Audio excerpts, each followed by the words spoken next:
वन्दामि नमस्सामि सत्कारेमि सम्मानेमि कल्याणं मङ्गलं देवयं चेयं पज्वासामि मथेन वन्दामि नमो अरिहन्ताणं नमो सिद्धाणं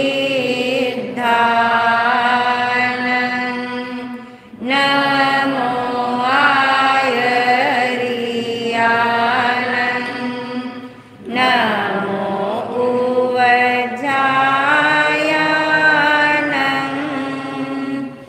नमो लोये सवसाहुनं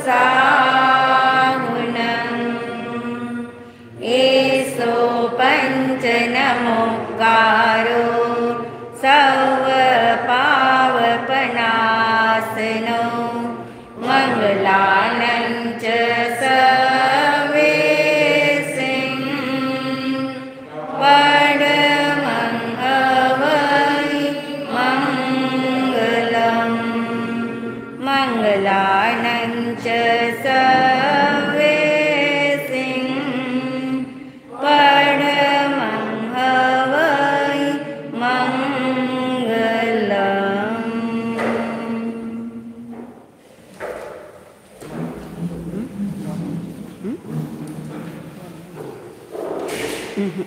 ठीक।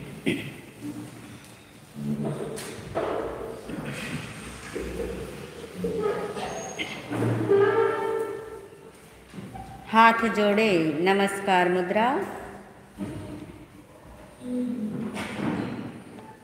आंखें बंद।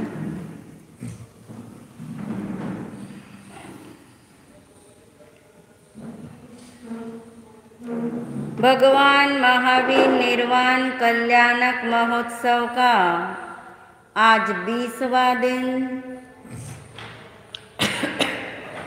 इस निर्वाण कल्याणक के उपलक्ष्य में अपने भीतर भावना भाएं, मैं मोक्ष स्वरूपी शुद्ध आत्मा हूँ। मैं मोक्ष स्वरूपी शुद्ध आत्मा हूँ। इसी भावधारा में प्रवाहित रहते हुए भगवान की अंतिम वाणी श्री उत्तराध्यान सूत्र के मूल पाठ वांचन की आज्ञा ग्रहण करेंगे। इच्छाकारिणं सन्दिशः भगवन् इच्छाकारिणं सन्दिशः भगवन् इच्छाकारिणं सन्दिशः भगवन्। हे भंते, हमें आज्ञा प्रदान कीजिए। आपके आलंबन से, आपके मार्गदर्शन से हम अपने मोक्ष मार्ग को खोलते हुए सिद्धालय तक पहुंच सके, ऐसी भावना के साथ आंखें खोलें।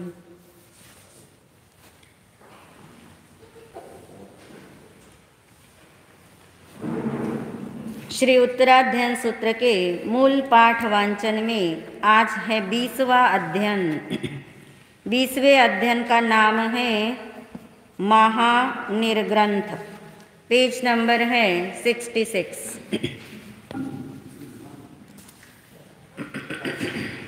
सिद्धानं नमो किच्चा संजयानं च भावो अथ धम्मगयं तच्च अनुसिद्धिं सुनेहमे पबुयरयनुराया सेनियो मगहाइयो विहारजतं निजाओ मंडे कुच्छिंसी चेये नाना दुमलयान्नं नाना पक्किनी सेवियं नाना कुसुम संचन्नं उज्जानं नंदनोवमं तत्थ सुपासयिसाहुं संजयं सुसमाह्यं निसन्नं रुक्खमूलं मे सुकुमालं सुहोय्यं तत्सर्वं तु पासिता रायिनो तम्मि संजये अत्यंत परमो आसी आहुलारुव विमाओ आहो वन्नो आहो रुवम आहो अजस सोमया आहो खंती आहो मुक्ति आहो भोगे असंगया तस पाये वंदिता काऊ नय पयाहीनम नाई दूर मनासने पंजली पड़ी पुछई तरुणो सी अज्जो पवई ओ भोग कालमी संजया ओवटी ओसी सामने एय मठं सुनिमिता नाहोमी महाराय नाहो मज्जन विजयी अनुकंपगम सुहिंबावी कंची नाभि समेमहं तवो सोपहसियो राया सेनियो मगमनियो एवं ते विड्ढिमन्तस्स कहं नाहो न विजयी होमि नाहो भयन्तानं भोगे बुंजाई संजया मित्त नाई परिओडो मानुसं कुसुदुल्लहं अप्पानो विया नाहुसी सेनिया मग हागिवा अपना नाहु संतो कहं नाहु भविष्यसि एवं उत्तो नरिंदोसो सुसंबंतो सुविम्मिहो वयनमसूय पुवं साहु न विम्मियन्नियो असात्ति मनुस्सामे पुरं अन्ते उरं च मे भुञ्जामि मनुसे बोए अनाईश्वर्यं च मे एरिसे संपगयमि संव काम समपये कहमानावो भवई माहु बंते मुसंवये न तुमं जाने अनाहस अत्तं पोतं च पथिवा जहानाहो भवई नराहिवा सुने हमें महाराय अवेक्षित न चेयसा जहानाहो भवई जहा मेयं पवतीयं कौसंबी नाम नयरी पुराण पुरबेयनी तथ आसी पिया मज्ज पभूय धन संचो पड़मे वये महाराय आउला में अच्छी वेयना होता वियुलो दाहो सवगते सुपथिवा सत्थं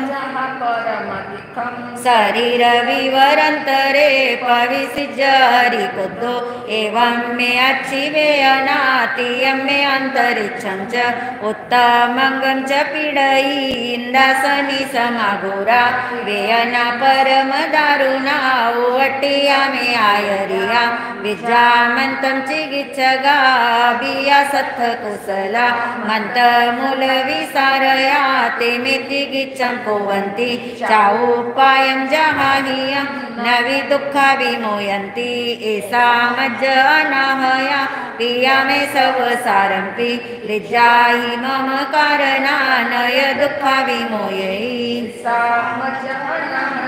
मायावी में महाराय पुत्त सुगदु हठिया नय दुःखा विमोये ऐसा मज्ज अनाहया बायरो में महाराय सगा जेठक निठगा नय दुःखा विमोयन्ति ऐसा मज्ज अनाहया बहिनियो में महाराय सगा जेठक निठगा नय दुःखा विमोयन्ति ऐसा मज्ज अनाहया बारिया में महाराय अनुरतानुवया अंशु पुण्य नयने ओरं मे परिसिंचयि अन्नं पानं च नानं च गन्धमल्लविलेवनं मयेनायमनायं वा साबालानेव भुञ्जयि कनं पिये महारायं पासाओ मे न पृष्ठयि नय दुःखा विमोयये एसा मज्ज तवामेव महंसु दुःखमाहु पुनो पुनो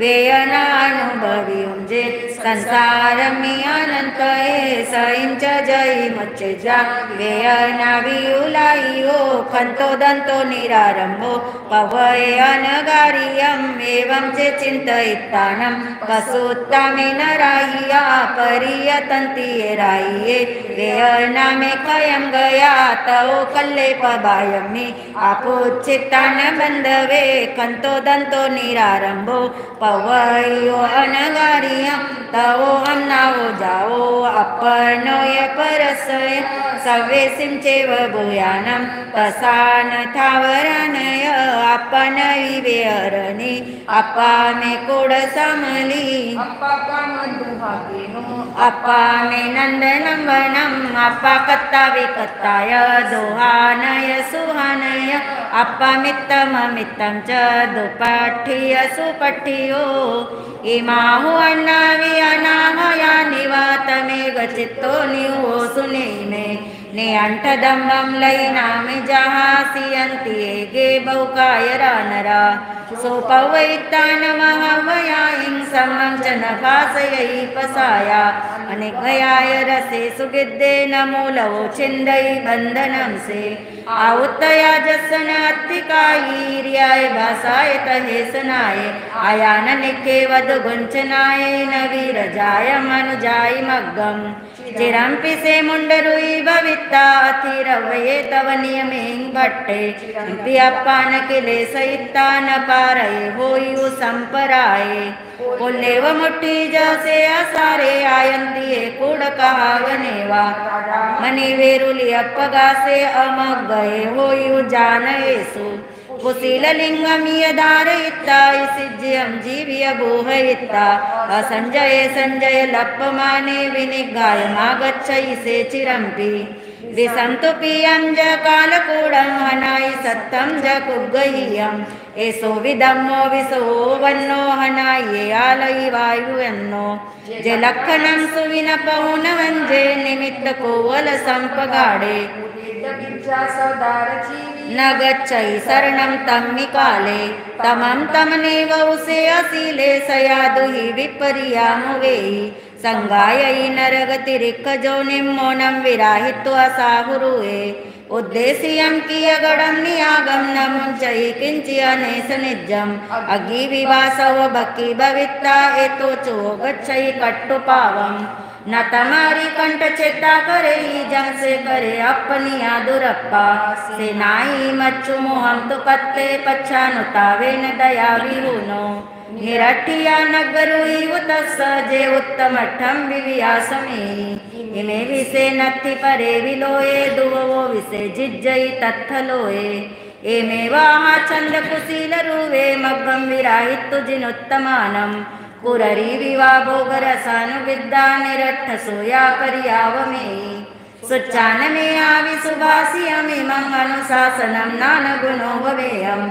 कुशिलान जहाय संवं महानि अंठान वये पहेनं चरित्रमाया रघुनन्येतो अनुत्तरं संजनं पालियानं निरासवे शंखवियानकं मंगुवे ठानं व्युलत्तमं दुवम् एवोगदन्ते विमहातवोधने महामुनि महापैन्ने महायसे महानियन्तिजमिनं महासूयं सेकाहये महया वित्थरेण तुठोयसेनि ओराया एन मुदाहुकयञ्जलि आनाहयं जाहाभूयं सुट्ठो मे उवदंसियं तुज्जं सुलद्धं कुमनुस्सजं मंगलाभा सुलद्धाय तुमे महेशी तुभे सनायाय सबंधवाय जन्मेठिया मग्गिजिनुत्तमानं तंसीना वो आनाहानं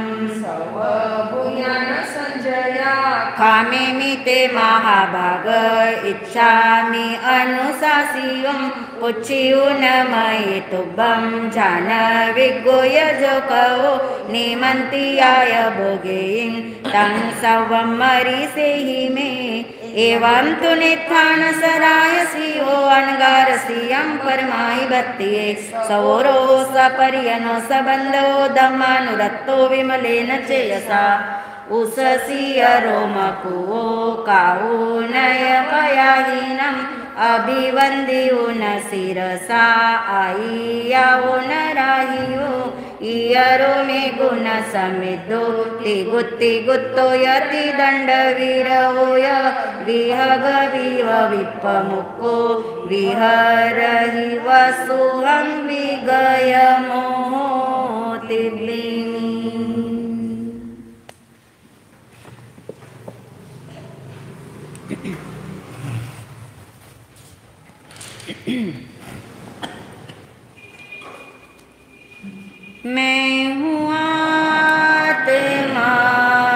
शुद्ध आत्मा शुद्ध आत्मा को नमन। मैं हूँ आत्मा शुद्ध आत्मा शुद्ध आत्मा की शरण। गुरु वंदना गुरु वंदना गुरु वंदना बारंबार गुरु वंदना गुरु वंदना बारंबार।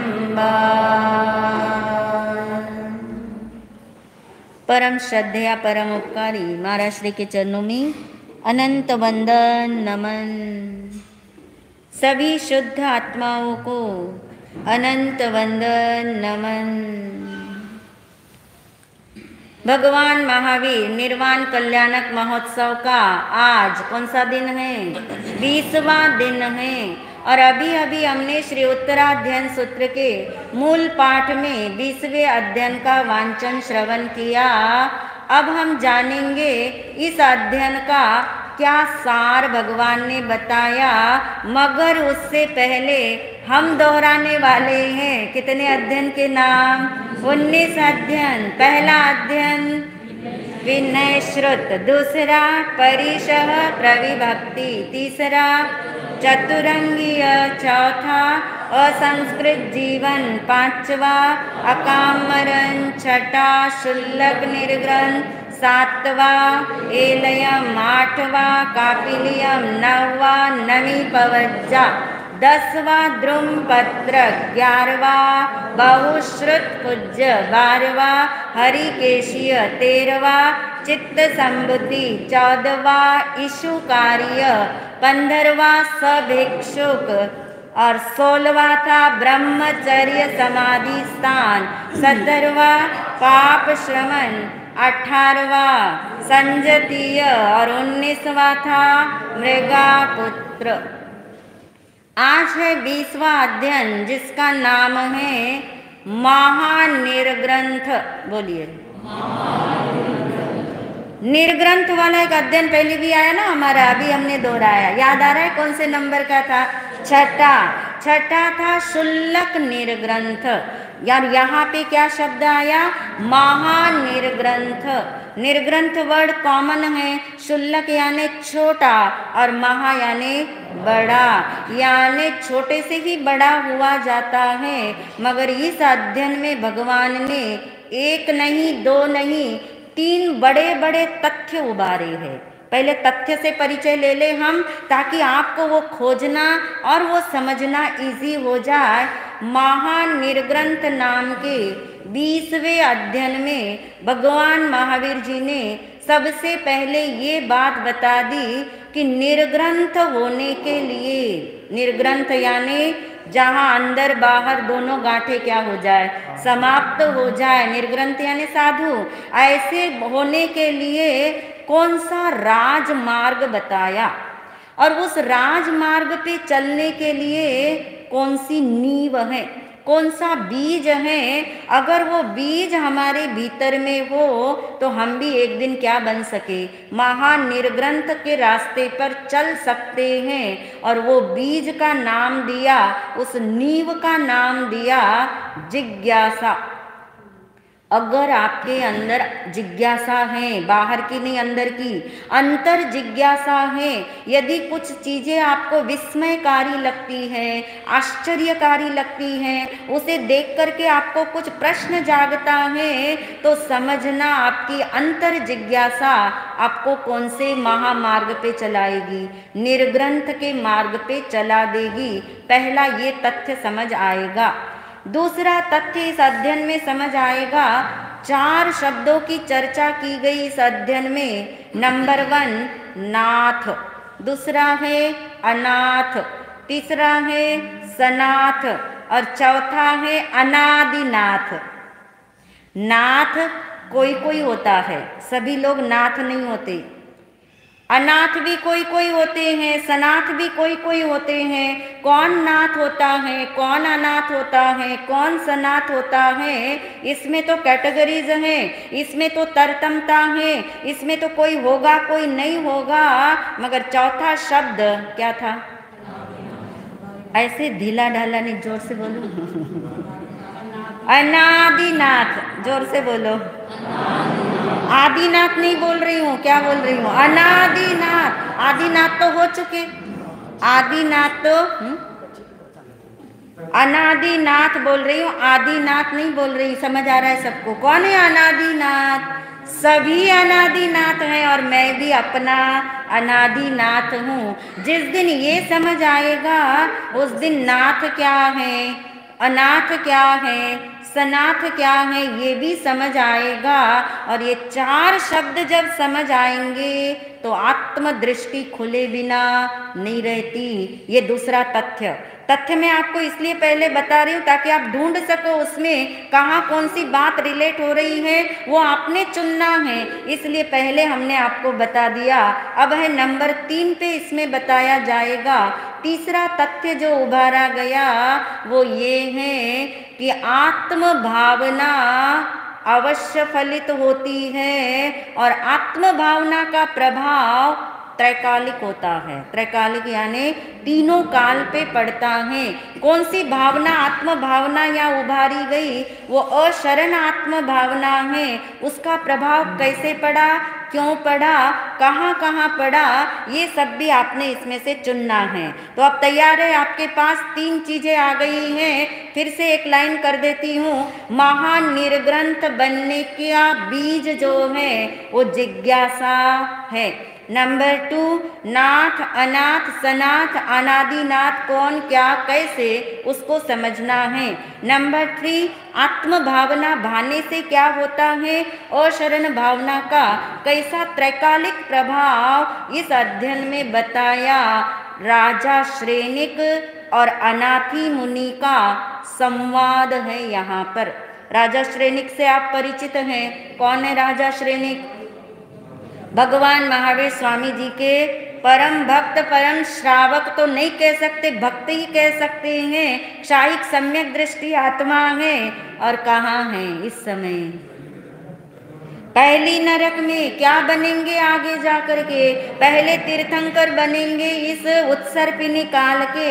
ऐसे राजा श्रेणिक का और अनाथी मुनि का इसमें संवाद है, जिसमें से ये 3 तथ्य कैसे उभर रहे उसी के इर्द गिर्द हम सारी बात सुनेंगे। तब हम अपने से क्या कर पाएंगे, रिलेट कर पाएंगे।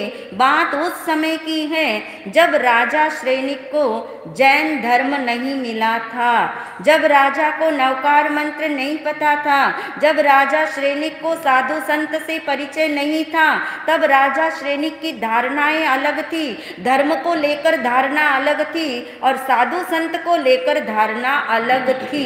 और वो धारणा ये थी राजा श्रेणिक की कि धर्म करना चाहिए, मगर कब करना चाहिए? अरे बोलो तो सही। बुढ़ापे में करना चाहिए। ढलती उम्र, आप बोलते नहीं है ना, क्यों नहीं बोलते मुझे पता है। ढलती अवस्था में करना चाहिए, बुढ़ापे में करना चाहिए, ये धारणा थी किसकी? श्रेणिक अपनी धारणा आप चेक करना। हम तो बात किससे कर रहे हैं? श्रेणिक राजा की। और कब की कर रहे? जब उनको जैनिज्म पता नहीं था, धर्म के नाम पे कुछ मालूम नहीं था, तब ये धारणा रखते थे धर्म तो बुढ़ापे में करना होता है, अभी तो भोग भोगने होते, कर्तव्य करने होते हैं। और दूसरी धारणा थी राजा श्रेणिक के भीतर कि वही मुनि बनता है जिसके पास किसी चीज का अभाव होता है, जो असहाय होता है, जिसकी कोई मजबूरी होती है, जिसकी कोई विवशता होती है, जिसको कोई चारा नहीं मिलता, तब वो क्या बन जाता है? मुनि। ये 2 धारणा आप चेक करना आपकी है कि नहीं। मैं तो राजा श्रेणिक की बता रही हूँ और कब की है वो भी बता दिया मैंने। अब राजा श्रेणिक अपने उस जीवन काल में आखेटक थे, शिकार खेलने के शौकीन थे। एक राजा हमने और देखा था, कौन सा था वो? कौन से अध्ययन में था? 18वें।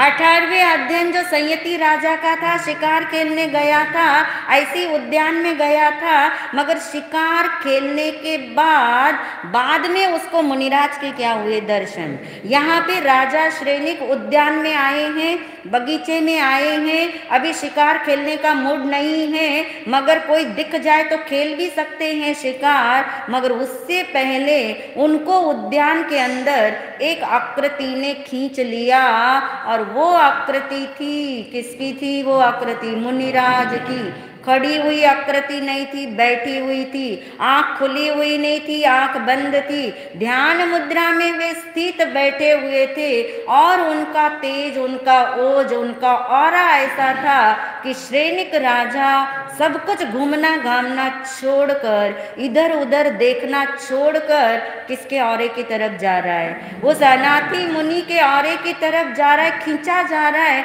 वो समझ नहीं पा रहा है कि मैं किधर मेरे पैर मुड़ रहे हैं। और जब वो आकृति पे स्तंभित हो गया, आश्चर्य हुआ उसे, क्योंकि उसकी धारणा कुछ और है और सामने आकृति कुछ और है। वो अपनी धारणा में देखता है कि कितना सुंदर रूप है, कितना सुंदर रंग है, अहो रूपम अहो वर्णम, ऐसे देख करके उसके भीतर आश्चर्य जाग रहा है। अरे ये तो बूढ़ा व्यक्ति नहीं, ये तो भरी जवानी में यहाँ बैठा है, इतना अच्छा इसका व्यक्तित्व है, अनुपम इसका सौंदर्य है, और इतनी सुंदर इसकी छटा है, क्या इसका ओज है, क्या इसका तेज है, पता नहीं क्या सूझी।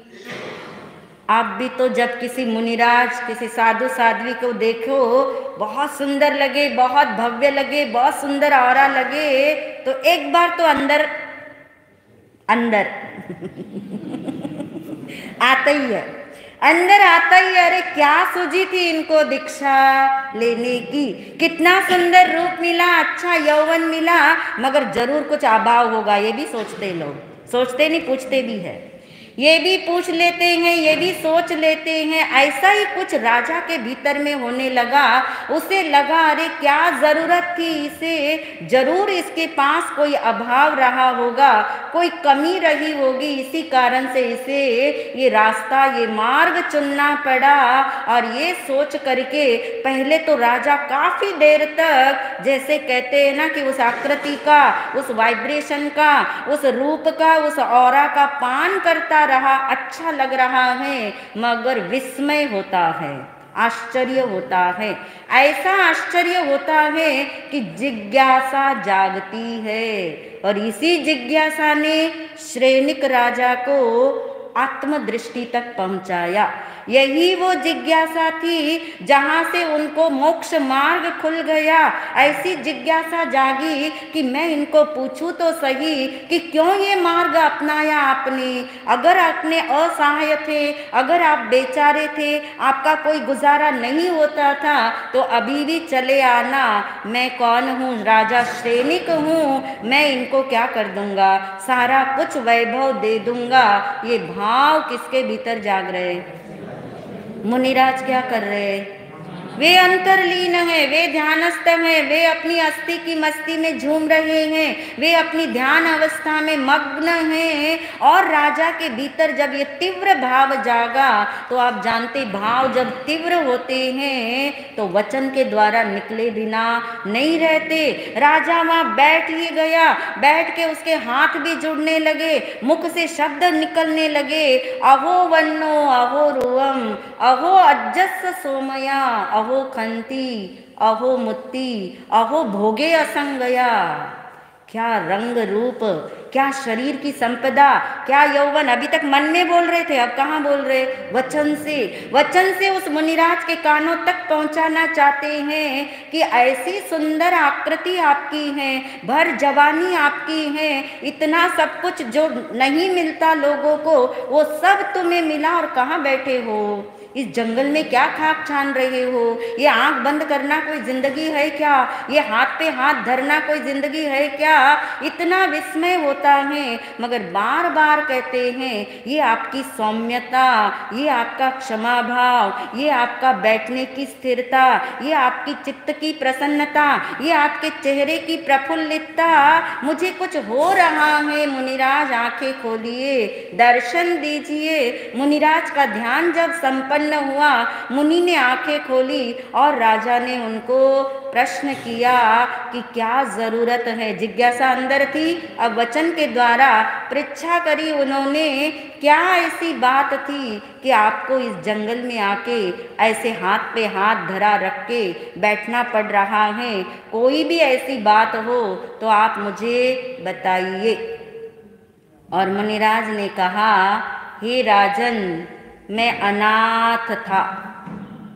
अब तो राजा को पक्का लगा जो मैं सोच रहा था ना वो सही बात है, क्योंकि हर व्यक्ति अपना अनुमान अपने से ही अजम्पशन करते रहते हैं। और उसने सोच लिया, राजा ने, पक्की बात है जो मैं सोच रहा हूँ। दीक्षा वही लेते हैं जिनके पास कोई ना कोई अभाव होता है। बोल तो दिया इन्होंने कि मैं कौन था, अनाथ था। और अभी बात पूरी नहीं हुई थी राजा की, मुनिराज की। आगे उन्होंने कंटिन्यू किया। तब तक तो राजा ने बहुत कुछ सोच लिया, इतना कुछ सोच लिया, तब तक सोच लिया। और मुनिराज ने आगे बोला, मैं अनाथ था और जिस दिन मुझे अपनी अनाथता का परिचय हुआ कि मैं अनाथ हूँ। अब ये थोड़ा अटपटा लगा उसे, क्या बोल रहे आगे। जिस दिन मुझे ये पता लगा कि मैं अनाथ हूँ, उस दिन मुझे अपने भीतर विराजमान अनादिनाथ की पहचान हुई और इसलिए मैं यहाँ इस मार्ग पे आ गया। अब जिसने जो समझना होता है वो वही समझता है। जितना उसको पहली बार में समझ आ गया उसने वही समझा। तुरंत उठ के खड़ा हो गया श्रेनिक राजा कि अरे बनते, ऐसी बात है तो तुम्हें नहीं पता मैं कौन हूँ? मैं पृथ्वीपति हूँ, मैं नाथ हूँ, मैं राजा श्रेनिक हूँ। मेरे पास इतना राज्य है, मैं प्रजा का भी नाथ हूँ। इतने सेवक मेरे पास हैं, इतना सैन्य बल मेरे पास है, इतना वैभव मेरे पास है, इतनी निधियाँ मेरे पास हैं। तुम बिल्कुल फिक्र मत करो, तुम भी उठ के खड़े हो जाओ और मेरे साथ चल पड़ो। मैं तुम्हारा नाथ बनने के लिए तैयार हूँ, मैं तुम्हें शरण देने के लिए तैयार हूँ, मैं तुम्हें वैभव देने के लिए तैयार हूँ, मैं तुम्हारी रक्षा करने के लिए तैयार हूँ। और मुनिराज तो भीतर में मुस्कुरा रहे हैं, बाहर में अभी कुछ नहीं बोले, मगर एक ही शब्द ऐसा बोला कि वो राजा को तीर की भांति क्या हो गया, भीतर चुभन पैदा कर गया। और मुनिराज ने कहा, हे राजन, तुम स्वयं अनाथ हो, तुम क्या मेरा नाथ बनोगे? कैसा लगा होगा श्रेनिक राजा को, जो अभी अपने नाथ होने का गाथा गा रहा था, अपना प्रदर्शन कर रहा था, इतना वैभव सुना रहा था। और जब ये शब्द बोला तो बिल्कुल उसे तो लगा मेरी मानहानि हो गई। कोई किसी को अनाथ बोले अपशब्द लगता है? आप अपने को अनाथ बोलो तो दीनता लगती है, अपनी को बेचारा बोलो तो कितना लो फील होता है, असहाय महसूस करो तो कैसा लगता है। और आप किसी को बोलो कि वो बेचारा है, बेचारा भी बोल दो ना किसी को, खड़ा हो जाएगा वो आपके सामने, मैं कोई बेचारा नहीं हूँ, मैं कोई असहाय नहीं हूँ। और ये तो राजा है, किस मौके पे बोला जा रहा है, किसके मुख से बोला जा रहा है, वो बहुत बड़ी बात है। मुनि के मुख से ये बात निकली, राजा को अंदर तक तीर की तरह चुभ गई।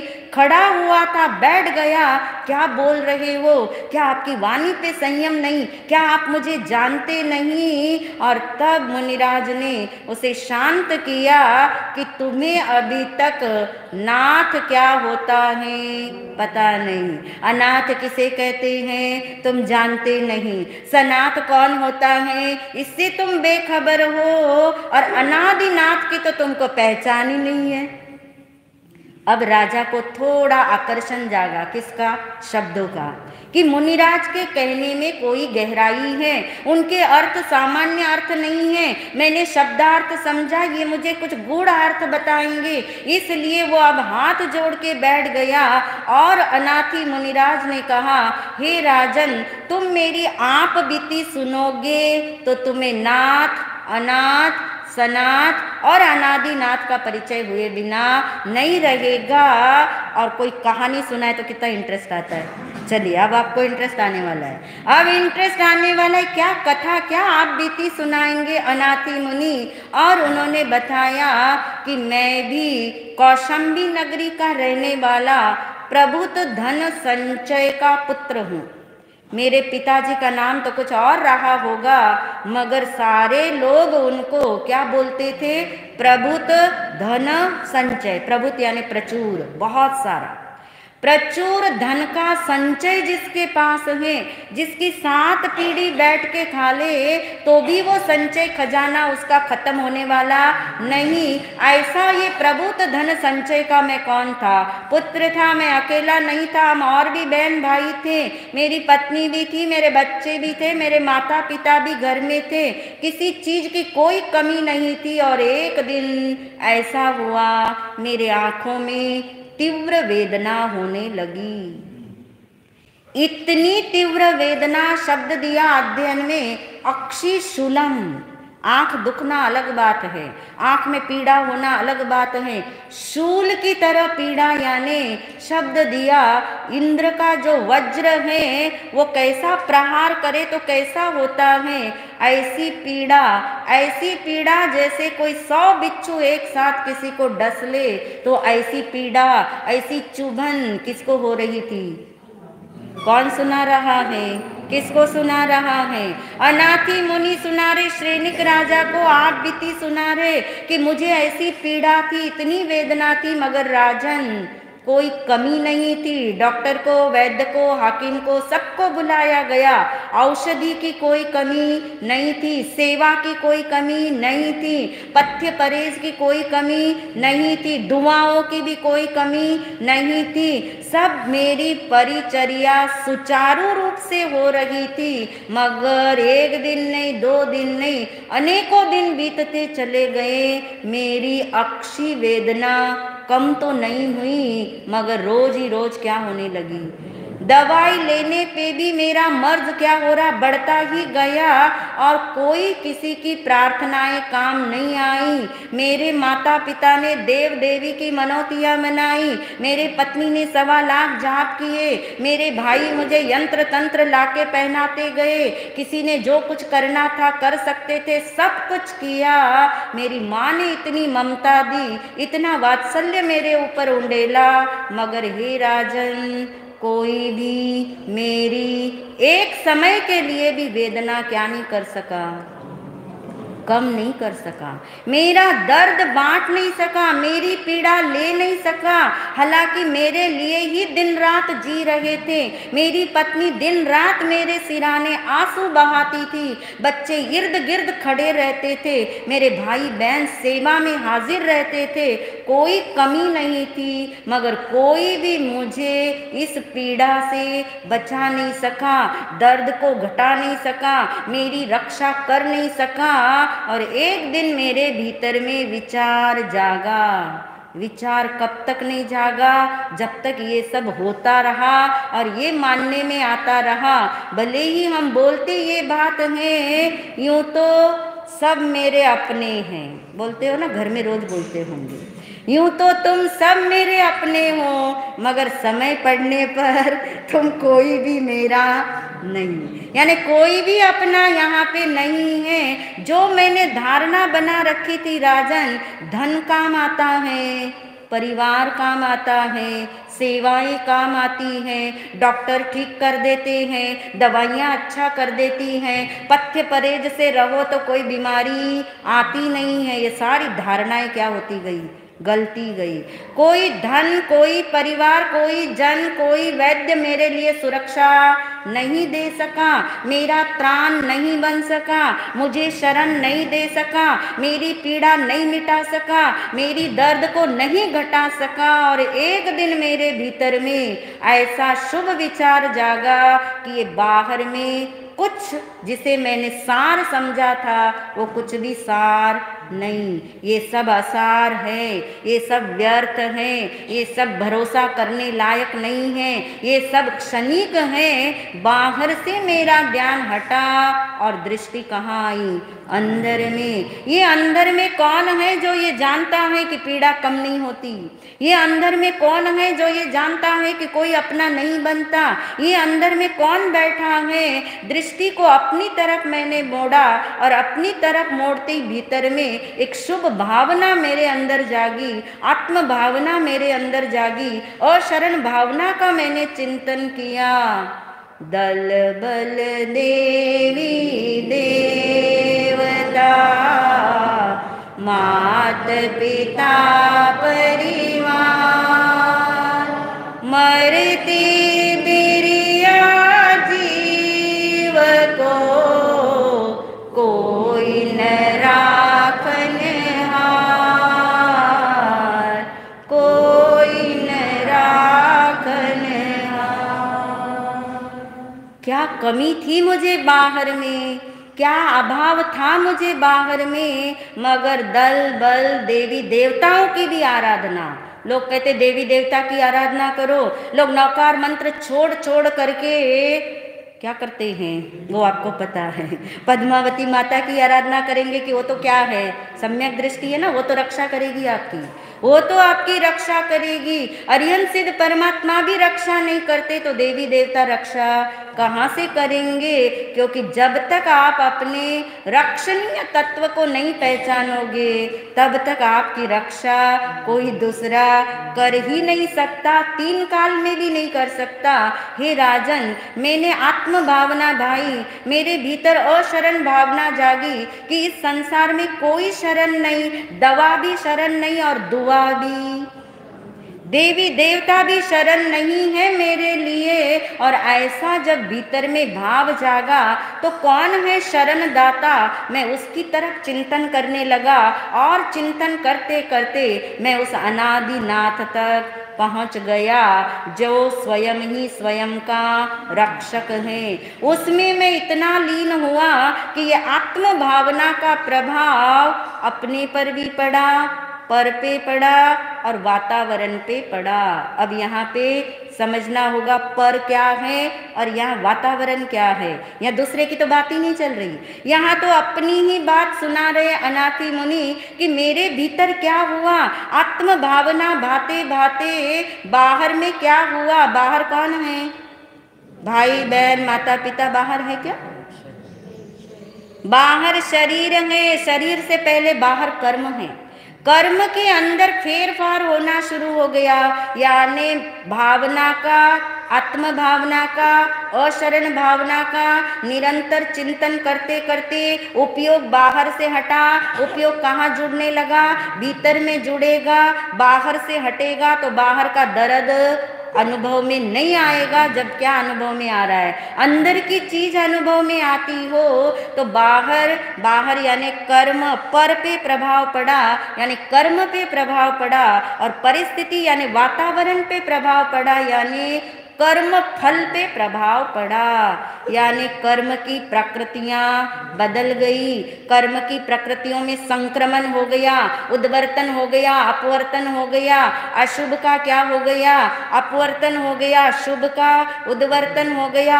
अशुभ से शुभ में कर्म प्रकृतियां बदल गई। हे राजन, मैंने उस दिन देखा बाहर से इलाज नहीं होता, बाहर का भी।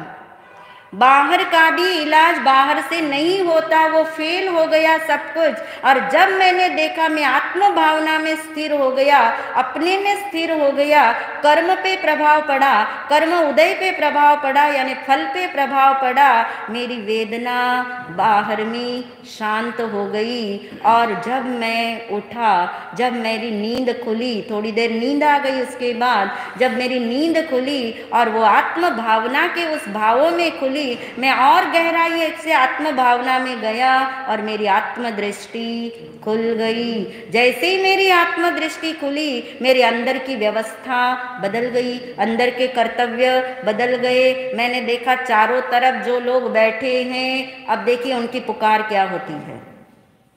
जैसी वेदना मेरी शांत हुई, मैं स्वस्थ हुआ कि मेरे पिताश्री ने कहा, अरे मैंने तेरे लिए धन इतना बहाया, इतना बहाया, इसलिए एक दिन मेरे धन ने तेरे को क्या कर दिया, ठीक कर दिया। माँ ने कहा, बेटा मैंने इतनी ममता बहाई तेरे लिए, इतनी दुआएं करी, इतनी देवी देवताओं की मनौतियाँ मनाई, और देवी देवता की मनौतियाँ हुई सफल। ऐसे ही होता जिंदगी में, बाहर में दिखता कुछ है, अंदर में होता कुछ है। जो अंदर में होता उससे हम बेखबर हैं, इसलिए जो बाहर में होता उसको पकड़ते हैं। देवी देवता की मनौतियों ने ठीक कर दिया, धन ने ठीक कर दिया, सारे बहन भाई करने लगे कि मैंने कल ही डॉक्टर की दवाई बदली, इसलिए तू क्या हो गया। ये देखिए, ये होता है संसार, ये है हर कोई श्रेय लेना चाहता है, मैंने ये किया, मैंने ये किया। और पत्नी कहती, मैंने तो दिन रात एक पल भी मैं नहीं सोई और आपके लिए आंसू बहाती रही, शुभकामना करती रही, इसलिए हे नाथ आप क्या हो गए। कैसा लग रहा होगा उन्हें, ऐसा लगना चाहिए। कैसा लग रहा होगा उन्हें, वे सब सुन रहे हैं, मगर उन्हें पता है कि मैं किसके द्वारा ठीक हुआ हूँ। और ऐसी बात सुन करके बहुत ही, कौन सुन रहे हैं, श्रेणिक राजा अनाथि मुनि की ये आप बीती सुन के वो तो चिंतन में मग्न हो गए, वो भी चिंतन में डूब गए। उन्होंने कहा, आप मुझे जल्दी से परिचय कराइए, अनादिनाथ कौन होता है। और मुनिराज ने कहा, जो अनादिनाथ होगा वही नाथ बनेगा, उसी की अनाथता दूर होगी, वही सनाथ बनेगा। और हे राजन, तू स्वयं अनादिनाथ है, अनादि से तू अपना नाथ है, मगर तूने अपने को अभी तक अपना नाथ नहीं माना, यही तेरी अनाथता है। समझ आ गई अनाथता, जो मैं हूँ उसको मैंने स्वीकार नहीं किया, यही मेरी क्या है, अनाथता है। उसी के कारण अनंत दुख है, उसी के कारण भव भ्रमण है, उसी के कारण ये संसार है। राजा को तो इतना अमेजिंग लगा, ऐसा आश्चर्यकारी लगा, डूब गया उस अनादिनाथ की पहचान करने के लिए। और वो चिंतन जागा अंदर में, ऐसी गहराई आई श्रेणिक राजा के अंदर में कि उसका भी मोक्ष मार्ग खुल गया। ऐसे सभी का मोक्ष मार्ग खुले, सबको आत्मदृष्टि मिले, इन्हीं भावों के साथ। ओम।